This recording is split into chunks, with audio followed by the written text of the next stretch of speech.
আমার আজকে কেরানীগঞ্জ প্রোগ্রাম ছিল, তবে যে কোনো কারণে প্রোগ্রামটা মিস্টেক হয়ে গেছে।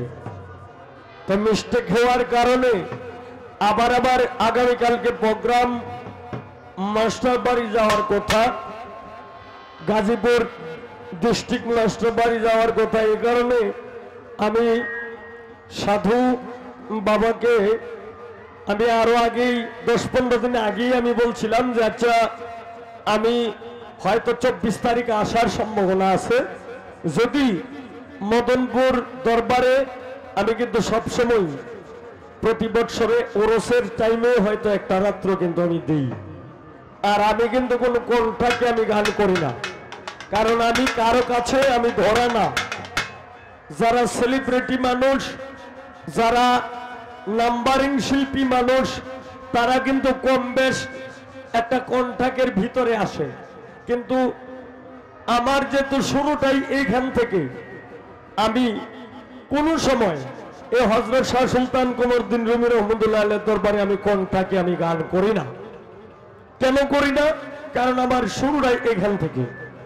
যে কারণে 3-4টি কাফেলা, 2-3টি কাফেলা আছে, সবাই কিন্তু একটা আশাকাঙ্ক্ষা নিয়ে থাকে যে আমার ছোট ভাই কিংবা আমার বড় ভাই হবিল আমার এই কাফেলায় আসবে, একটা কোরআন দিবে।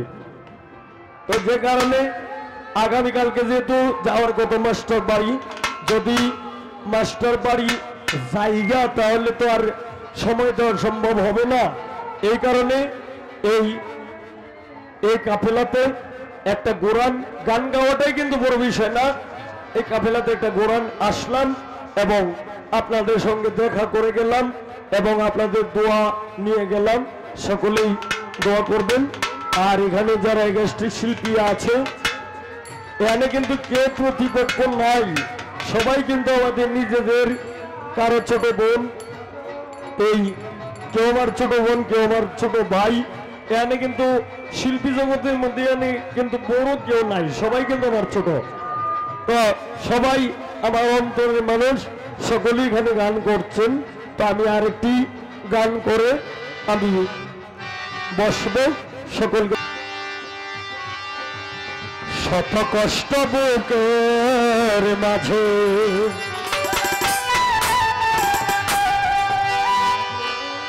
চাপ দিয়ে কি রাখা যায়,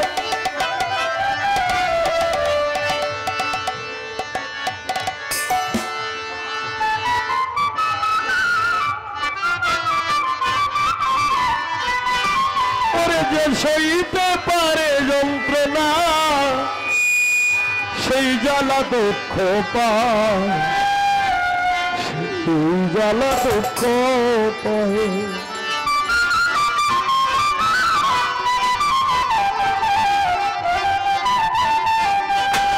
আসলেই পাশে অনেক আশেপাশে অনেক কাফেলা, তো আসলে আমরা এইভাবে গানটা করে অভ্যাস নাই, কারণ আমরা তো সবসময় মঞ্চ গান করে স্টেজ প্রোগ্রাম করে অভ্যাস। তারপরেও মানে এই দিকের শব্দ শুনলে পরে আর এই দিকের কোনো লক্ষ্য কিন্তু থাকে না। কিন্তু এরপরেও যেহেতু দরবারে আসছি, এই যতটুকুই ভালো মন্দ যাই হয় সবাই একটু নীরবে বসে থাকতে বলেন।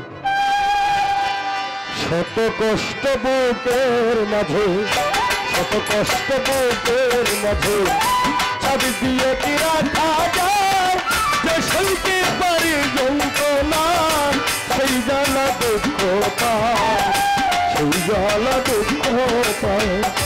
শত কষ্ট বুকের মাঝে সাধু বাবা, শত কষ্ট বুকের মাঝে চাবি দিয়ে কি রাখা যায়, যে সইতে পারে যন্ত্রণা সেই জ্বালা দুঃখ পায়, সেই জ্বালা দুঃখ পায়।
তার কারণে আমি হয়ে গেছি অসহায় সইতে পারে যন্ত্রণা সেই জ্বালা দুঃখ পায় সেই জ্বালা দুঃখ পায় শত কষ্ট বুকের মাঝে শত কষ্ট বুকের মাঝে কাঁদ দিয়ে কি রাখা যায় যে সইতে পারে যন্ত্রণা সেই জ্বালা দুঃখ পায় সেই জ্বালা দুঃখ পায়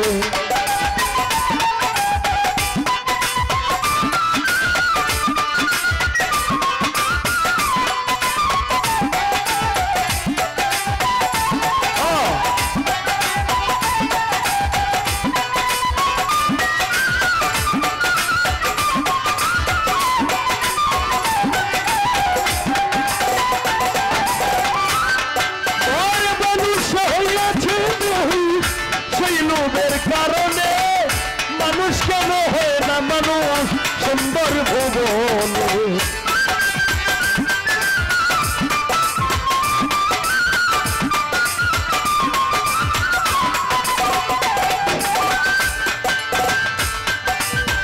মানুষ হইয়াছে বহু সেই লোভের কারণে মানুষ কেন হয় না মানুষ সুন্দর ভুবনে মানুষ হইয়াছে বহু সেই লোভের কারণে মানুষ কেন হয় না মানুষ সুন্দর ভুবনে নয়নে ভঙ্গিমা দেখায় নয়নে ভঙ্গিমা দেখায় আরে আরে ফিরে যায় যে সইতে পারে যন্ত্রণা সেই জ্বালা দুঃখ পায় সেই জ্বালা দুঃখ পায় শত কষ্ট বুকের মাঝে সাধু বাবা শত কষ্ট বুকের মাঝে চাপিয়ে কি রাখা যায় যে সইতে পারে যন্ত্রণা সেই জ্বালা দুঃখ পায় সেই জ্বালা দুঃখ পায়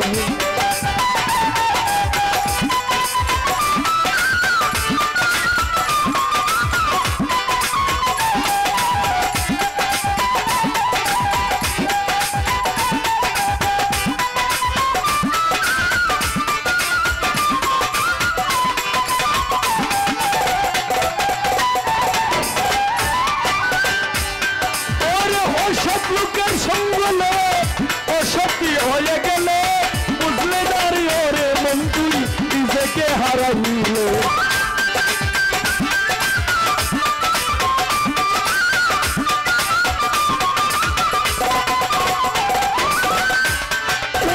অসৎ লোকের সঙ্গলে অসত্যি হয়ে গেলে বুঝলে দাঁড়িয়ে রে মানুষ নিজেকে হারাইলে হবিলে নামের মহলা হবিলে নামের মহলা করিল তোমার গলা যে সইতে পারি যন্ত্রণা সেই জ্বালা দুঃখ পায় সেই জ্বালা দুঃখ পায়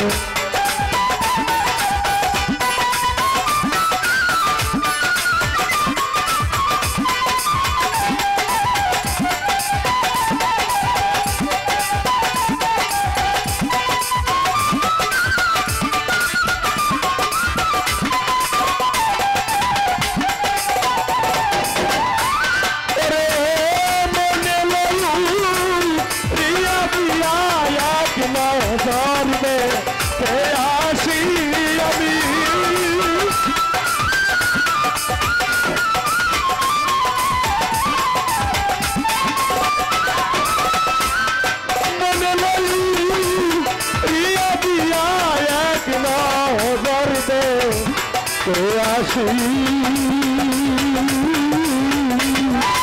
বলে বাজিল কালবাসী সাথে বাবা রে কোন বলে বাজিল কালবাসী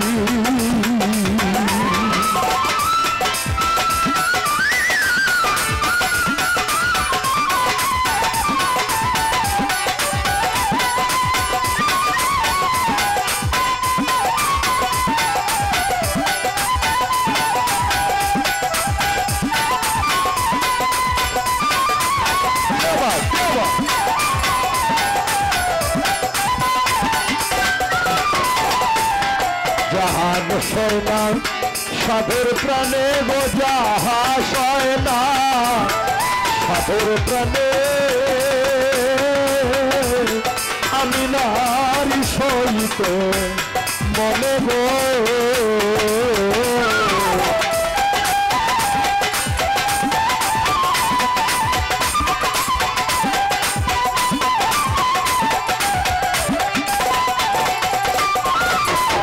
সুলতান বাবা যাহা সয় না সাধুর প্রাণে হরে যাহা সয় না সাধু বাবার প্রাণে সখী গো আমি নারী সহিত মনে গো মানে ধৈল মানে ধ্যান তারে মো নিরিষি হরে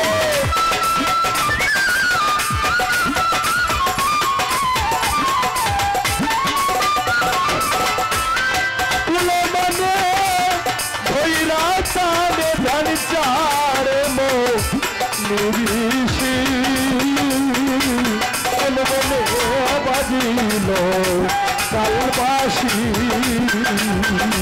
প্রাণ সখিব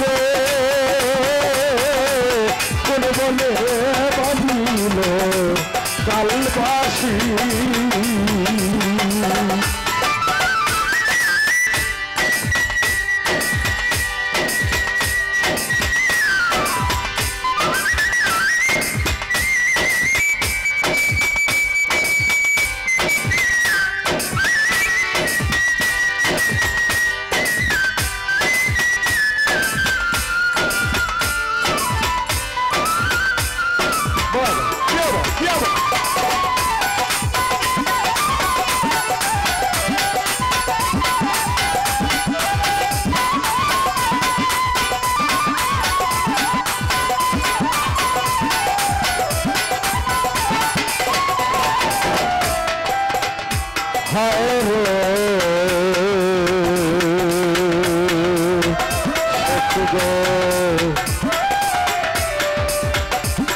বাসুর সুরে এই দিওয়ানায় আদিবাসীর সুরে এই দিওয়ানা সখী গো জলের ঘাটে যাইতে বেদাবো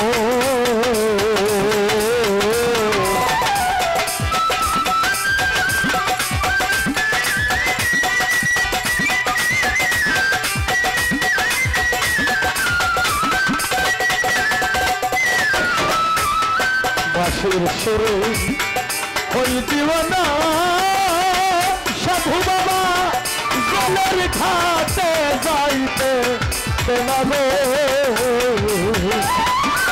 কাল্লো নদী ওরে বাবা কই যাও লইয়া তুলসী হারে